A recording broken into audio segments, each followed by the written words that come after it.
even go to. What's that? Even the events you're at, there's booze. You're just not drinking it. Right. I mean, don't let there be any pot there, but. Hey, we're live. We are live. Just kidding. Hi. Hi. We have Halsey tickets on the air. What else we got? Oh my gosh. Halsey today. Halsey tomorrow. We have a full week of Halsey because we're on our 13th day of the 95 days of summer. I was about to ask you which day. Day 13, yo. Lucky 13. Hey, that's Taylor Swift's lucky number, her favorite number, Miss Taylor. I zeroed in on that this morning. I was going to say something to you too. I was going to be like, hey, this is Taylor Swift's day. Her birthday is December 13th. She's a 13th. You're right. Mm-hmm. Well, give me other Taylor fun facts. That's all I know right now. Okay. I was going to do was repeat what you said and be like, you didn't know that? My favorite quote that I have right here up on my board is from Taylor Swift, and it says, I want to leave a trail of people who have gotten better opportunities because of me. That falls in line with one of my favorite coaches' philosophy, which is always continuously make plays for your teammates. If you make plays for your teammates, then your opportunity to score will present themselves. Yep. Yeah. Our ex-boss and my ex-husband once said, the reason I don't like so-and-so is because the name on the back of his shirt matters more to him than the name on the front. And the front was the radio station. Mm-hmm. I remember that. Mm-hmm. Yeah.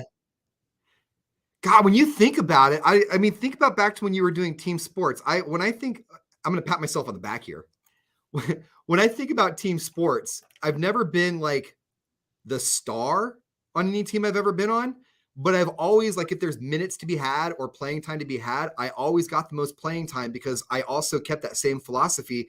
Whenever I'm doing anything, I always want to think of and serve up my teammates before I serve myself up, because I know their skill level. I know what they can do. I know I can put them in good positions to succeed. And if I do that, I'm either going to get that back or I'll be in a position to pick up the ball and run with it if they can't do it. Yeah. That's how you learn a lot from team sports that way. I got cut my junior year of volleyball because my attitude was not like that my sophomore year. I was a jerk. So I played a lot of team sports growing up, softball mostly. And then in high school, I played soccer, softball, volleyball. And then so I got moved up my freshman year. So my sophomore year was the captain. So my head was like out to here. And I treated my teammates horribly. My junior year, I crushed it during tryouts. And she's like, no, I remember your poor attitude last year. You don't get to play. Lesson learned. Volleyball, I played softball 20-something years, and volleyball is probably my favorite sport to play too. And that's all team, right? Like unless you're blocking, your goal is to serve it up for your teammates and get it to the other person so they can put it down, right? Volleyball, they're all team sports, but volleyball, especially, the whole time you have to play as a group. Because the minute that ball crosses the net, I never played volleyball, but I've watched, and my take on it is as soon as that ball crosses over the net, it's what, 6 people that like their sole goal is to just keep it off the ground and get it to the next person. Yeah. I was humbled pretty quickly. I was taught a lesson pretty quickly. Okay, but let me ask you this. Is there anything that you're cocky about? Because I actually had a conversation where I kind of puffed up my chest and got cocky a couple of weeks ago. And when I left, I'm like, should I feel bad about that or was I right? And I think I was right. Okay, so I don't think it's bad to know that you're good at something. I don't think it's bad. Like, I think you're absolutely allowed to pat your own back and be proud of your accomplishments. When I was a captain, I was a jerk. Like, it wasn't me just think I was good. You guys should listen to me. I was just a 15-year-old brat, But I think let me preface this by saying, because you're good at it. I'm going to feel bad when I self-brag here. So I want to preface this by saying, I feel like every job could have an attitude like this. If you do sales, I feel like you could look at somebody and say, no, don't say, I'm really good at doing sales. I'm good at my job. I'm good at I'm good at conveying that somebody needs this and then selling it to them, right? I think that's fair. So I was talking to somebody the other day about my job, and they kind of made like a passing comment, like, okay, but you don't really work that hard. Like all you're doing is talking on the radio, right? And I mean, yeah, I guess after 20 years, maybe a little bit, but not really. And I said, you got to stop. I said, I'm going to brag for a minute. I'm going to sound like a jerk, but just hear me out. I said, I'm a funny guy. My partner's a funny woman. We're funny people. And we've worked really hard at trying to be funny. I said, we've spent a lot of time not being funny, trying to find funny ways to do things because that's entertaining. And I said, and after 20 years, I feel like I've developed a craft, and I feel like I've worked really hard at this, and I feel like I can read the room and get a laugh from somebody if I feel like I need to. I said, and I don't think that's easy. And I don't think that most people can do that. And when most people look at our job and say, well, all you're doing is talking on the radio, I could do that. I want to be like, okay, cool. Have at it. Have at it. Because I still get nervous sometimes. Yeah. Yeah. And it's not that easy to be on and entertaining and everything every day for 5 hours at a time. Like, it's not as easy. My favorite is, everybody's always told me that I have a voice for radio. Let me know if you want me on your show. All right, Chad, you're right. My listeners want to hear Chad on our show tomorrow because of his deep voice. I feel the same way about so many other jobs. I would never look at somebody at sales and be like, all I got to do is convince that person that they should buy those shoes. No, you're really good at selling that thing. And I'm going to respect the fact that you're good at selling that. That's what you do, you know? And I'm never going to come in and be like, I could do your job better, because I can't. If I could do sales, God knows I would. There's way more money in it than there is in this. I remember one guy that I went out with who treated it like, oh, that's cute. So you speak on the radio, you're cute, right? And that's the same guy that I posted a picture of his dog, and his wife found out instantly because that cute little radio DJ had all of her friends following her on social media. And he found out super fast that maybe I was a little bit more important than he made me out to be. That part wasn't cute. That part wasn't cute. Oh yeah, no, it's you know, I feel the same way too. How long ago was it that I said I really want to do stand-up one day, and we reached out and I talked to a couple of I would love to do stand-up comedy. That would be hard. It's hard. And I've tried to write a set, and I've tried to practice, and I can't do it. And I will never look at another comedian again and be like, you're just making jokes. It's tough. It's tough. Well, because I know what kind of competitive nature you have, guess who is getting into his stand-up career? Who? My ex-husband. Really? Yeah, he told me he hosted the Las Vegas Days Parade, and I hate admitting this, was the funniest one there. Like, he was so funny. I was really proud to know him, actually. You know what? I'm not surprised by that now that you say it. That's kind of his wheelhouse. Oh, my good dad joke city, right? So as soon as it was over, I was telling him, and he doesn't get nervous about a lot of things because he really likes himself most of the time. But he goes, and he puts his head down. He goes, yeah, I'm gonna start doing stand-up. Like, I think he was waiting for me to go say something mean, and I go, that's difficult. Good for you.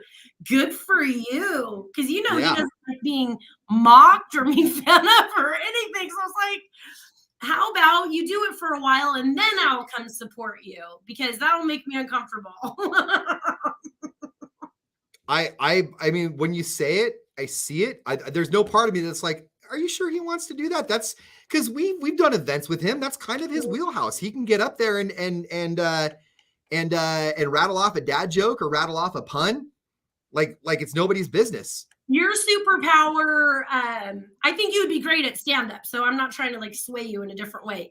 Your superpower is people. Who are you, the Princess Bride? Aren't you interviewing them at the gallows soon? Carrie Elwes. You are so good on the streets with the people in an interview. When are you doing that interview? That's going to be in October. I don't know the exact date. It's in He's going to be at the Gallo Center, and he's going to do a Q&A with the guy from Princess Bride, like he did with Napoleon Dynamite. The Gallo, the really nice Gallo season schedule magazine was mailed out to everybody And I got mine. And first thing I did was flip straight to the Carrie Elwes part. Because when we did the Napoleon Dynamite thing, they put my little picture at the bottom, right? I was like, oh, that's so cool.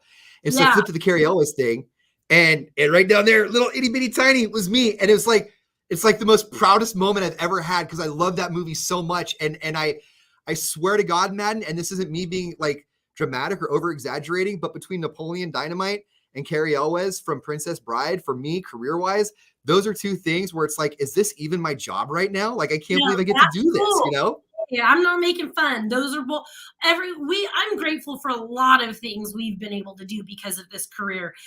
Like fangirling out on Nelly, and I only got to see him over video, right? There's so many of the, and I've met a million stars, but when I met Nelly, you love NASCAR? You've been in the pits? I was passed out on a video chat with Nelly though, right? I'm like, but so you're going to be so good at that. Did they put you in the program when you did the Napoleon Dynamite? I don't think so. I think because it was a late ad, it was right after COVID. Because remember, the Napoleon Dynamite thing was supposed to actually happen a year and a half prior, and it happened, bam, then COVID. And I didn't think it was going to happen again. And then it came right back around. I would suggest that you would go back and still print out like one of the marketing or the invite to that, just so you can have it like as a souvenir, like that you were there, you know? It's really awesome you said that, because at the time when I did it, the girl I was dating had a computer department, and she it was very nice of her, and I still have it. She had framed the advertisement that said Napoleon Dynamite, cast Napoleon Dynamite, with my little picture down there that was on the Gala website. And then a picture of me with them, and then a picture of me with them on the stage, like in this really nice collage, and then framed. And it came out looking really, really nice. I was super appreciative of it. So I want to do something similar with this one, because I mean, I'm freaking out over Carrie Elwes. Robin Hood Men in Tights. He was an international art thief in one of my favorite shows, Psych. He was in the very first. My most favorite movies. I watch it a million times. I know you don't watch horror movies, but did you ever watch the first Saw? No? Oh my God. The first one was such a mind screw. Wasn't Saw one of the scariest movies of all time? I mean, it really, really, really messed with you No. so hard. No. Yeah. Oh. Scary movies at all. Liar, Liar? Yeah. Yeah. My favorite scene in Liar, Liar is when he's trying to connect with the kid.